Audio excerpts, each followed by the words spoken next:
We didn't always live on Mango Street. Before that, we lived on Loomis on the third floor. And before that, we lived on Keeler. Before Keeler, it was Paulina. And before that, I can't remember. But what I remember most is moving a lot. Each time, it seemed there'd be one more of us. By the time we got to Mango Street, we were 6, Mama, Papa, Carlos, Kiki, my sister Nanny, and me. The house on Mango Street is ours, and we don't have to pay rent to anybody, or share the yard with the people downstairs, or be careful not to make too much noise, and there isn't a landlord banging on the ceiling with a broom. But even so, it's not the house we thought we'd get. We had to leave the flat on Loomis quick. The water pipes broke and the landlord wouldn't fix them because the house was too old. We had to leave fast. We were using the washroom next door and carrying water over in empty milk gallons. That's why Mama and Papa looked for a house. And that's why we moved into the house on Mango Street, far away, on the other side of the town. They always told us that one day we would move into a house, a real house that would be ours for always, so we wouldn't have to move each year. And our house would have running water and pipes at work, and inside it would have a real stair, not hallway stairs, but stairs inside like the houses on TV.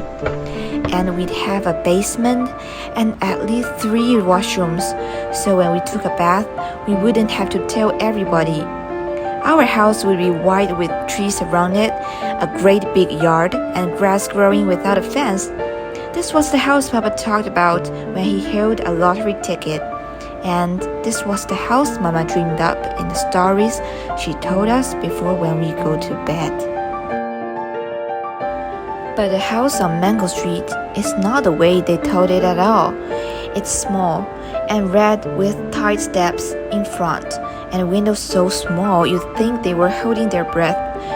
Bricks are crumbling in places, and the front door is so swollen you have to push hard to get in. There is no front yard, only 4 little elms the city planted by the carb. Our back is a small garage for cars we don't own yet, and a small yard that looks smaller between 2 buildings on either side. There are stairs in our house, but they are ordinary hallway stairs, and the house has only 1 washroom. Everybody has to share a bedroom. Mama, Papa, Carlos, and Kiki, me, and Nanny.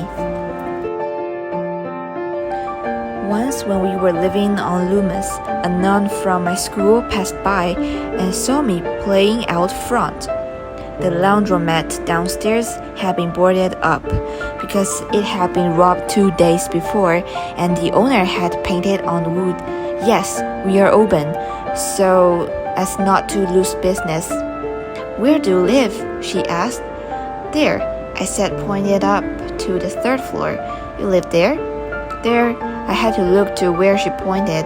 The 3rd floor, the painted peeling wooden bars Papa had nailed on the windows so we wouldn't fall out. "You live there?" The way she said it made me feel like nothing. "There, I live there," I nodded. I knew then I had to have a house, a real house, one I could point to. But this isn't it. The house on Mango Street isn't it. For the time being, Mama says. Temporary, says Papa. But I know how those things go.